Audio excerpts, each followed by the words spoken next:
ठंड शायद विलंब से चल रही है और बहुत धीमी गति से ठंड आ रही है, लेकिन राजनीतिक गर्मी बड़ी तेजी से बढ़ रही है।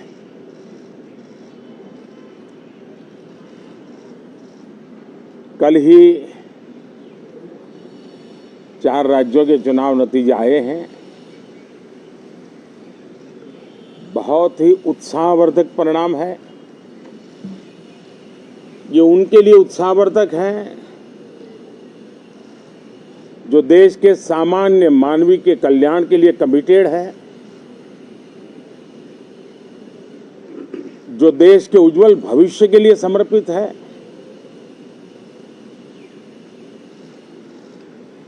विशेषकर सभी समाजों की, सभी समूहों की, शहर और गांव की महिलाएं, सभी समाज के, सभी समूह के, गांव और शहर के युवा,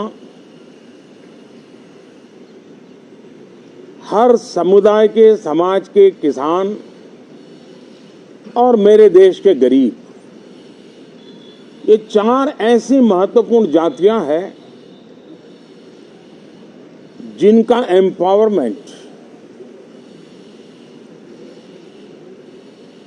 उनके भविष्य को सुनिश्चित करने वाली ठोस योजनाएं और लास्ट माइल डिलीवरी,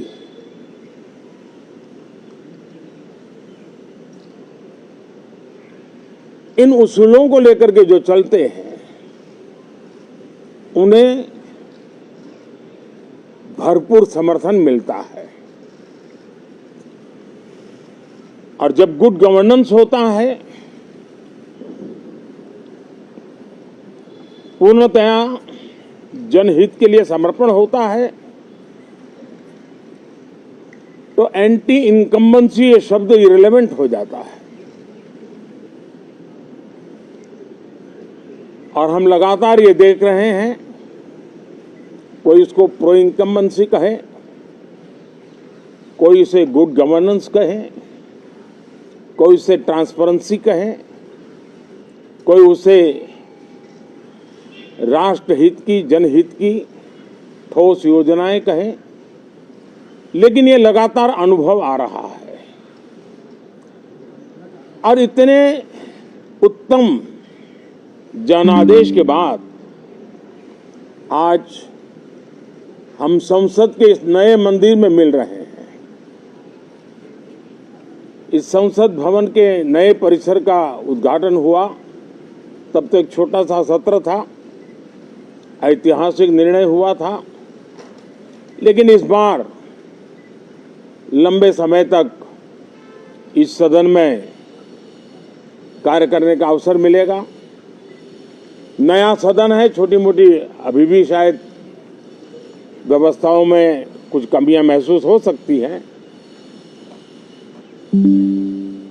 जब लगातार काम चलेगा, सांसदों और विजिटर्स को भी, मीडिया के लोगों को भी ध्यान में आएगा कि इसको जरा अगर ठीक कर लिया जाए तो अच्छा होगा। और मुझे विश्वास है कि आदरणीय उपराष्ट्रपति जी और आदरणीय स्पीकर महोदय के नेतृत्व में उन चीज़ों की तरफ पूरी तरह निगरानी है। और आपसे भी मैं कहूँगा, कोई चीज़ ऐसी छोटी मोटी आपके ध्यान में आए तो ज़रूर आप ध्यान आकर्षित करना, क्योंकि ये चीज़ें जब बनती हैं तो आवश्यकता के अनुसार बदलाव की भी ज़रूरत होती है। देश ने नकारात्मकता को नकारा है। मैं लगातार सत्र के प्रारंभ में विपक्ष के साथियों के साथ हमारा विचार विमर्श होता है, हमारी मेन टीम उनसे चर्चा करती है। मिलकर के भी सबके सहयोग के लिए हम हमेशा प्रार्थना करते हैं, आग्रह करते हैं। इस बार भी इस प्रकार की सारी प्रक्रियाएं कर ली गई हैं और आपके माध्यम से भी मैं सार्वजनिक रूप से हमेशा हमारे सभी सांसदों से आग्रह करता हूं,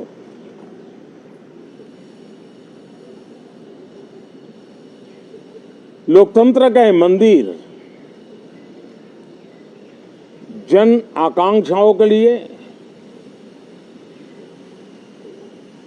विकसित भारत की नींव को अधिक मजबूत बनाने के लिए बहुत महत्वपूर्ण मंच है। मैं सभी माननीय सांसदों से आग्रह कर रहा हूं कि वो ज्यादा से ज्यादा तैयारी करके आएं। सदन में जो भी बिल रखे जाए उस पर गहन चर्चा हो, उत्तम से उत्तम सुझाव आए और उन सुझावों के द्वारा, क्योंकि जब एक सांसद सुझाव देता है तो जमीनी अनुभव का उसमें बहुत ही उत्तम तत्व होता है, लेकिन अगर चर्चा ही नहीं होती है तो देश उससे मिस करता है उन चीजों को। और इसलिए मैं फिर से आग्रह करता हूं, और अगर मैं वर्तमान चुनाव नतीजों के आधार पर कहूं तो जो विपक्ष में बैठे हुए साथी हैं, ये उनके लिए गोल्डन अपॉर्चुनिटी है। इस सत्र में पराजय का गुस्सा निकालने की योजना बनाने के बजाय इस पराजय में से सीख करके पिछले 9 साल से चलाई गई नकारात्मकता की प्रवृत्ति को छोड़ करके इस सत्र में अगर सकारात्मकता के साथ आगे बढ़ेंगे तो देश उनके तरफ देखने का दृष्टिकोण बदलेगा, उनके लिए एक नया द्वार खुल सकता है। और वो विपक्ष में है तो भी उनको एक अच्छी एडवाइस दे रहा हूं कि आइए, सकारात्मक विचार लेकर के आइए। अगर हम 10 कदम चलते तो आप 12 कदम करके फैसला लेकर के आइए। हर किसी का भविष्य उज्जवल है, निराश होने की जरूरत नहीं है, लेकिन कृपा करके बाहर के पराजय का गुस्सा सदन में मत उतारना। हताशा, निराशा होगी, आपके साथियों को आपका दम दिखाने के लिए कुछ न कुछ करना भी पड़ेगा, लेकिन कम से कम लोकतंत्र के इस मंदिर को वो मंच मत बनाइए। और अभी भी मैं कहता हूं, मैं मेरे लंबे अनुभव के आधार पर कहता हूं कि थोड़ा सा अपना रुख बदलिए, विरोध के विरोध का तरीका छोड़िए, देश हित में सकारात्मक चीजों का साथ दीजिए, अच्छी उसमें जो कमियां हो उसकी डिबेट कीजिए। आप देखिए देश के मन में आज जो ऐसी कुछ बातों पर नफरत पैदा हो रही है, हो सकता है वो मोहब्बत में बदल जाए, तो मौका है, ये मौका जाने मत दीजिए। और इसलिए हर बार मैं करबद्ध प्रार्थना करता रहा हूं कि सदन में सहयोग दीजिए। आज मैं राजनीतिक दृष्टिकोण से भी कहना चाहता हूं कि आपका भी भला इसमें है कि आप देश को सकारात्मकता का संदेश दें, आपकी छवि नफरत की और नकारात्मकता की बने, वो लोकतंत्र के लिए अच्छा नहीं है। लोकतंत्र में विपक्ष भी इतना ही महत्वपूर्ण है, उतना ही मूल्यवान है और उतना ही सामर्थ्यवान भी होना चाहिए। और लोकतंत्र की भलाई के लिए मैं फिर से एक बार अपनी ये भावना को प्रकट करता हूं। 2047 अब देश विकसित होने के लक्ष्य में लंबा इंतजार करना नहीं चाहता। समाज के हर वर्ग में यह भाव पैदा हुआ है कि बस आगे बढ़ना है। इस भावना को हमारे सभी माननीय सांसद आदर करते हुए सदन को उस मजबूती से आगे बढ़ाएं, यही मेरी उनसे प्रार्थना है। आप सबको भी साथियों मेरी बहुत बहुत शुभकामनाएं हैं।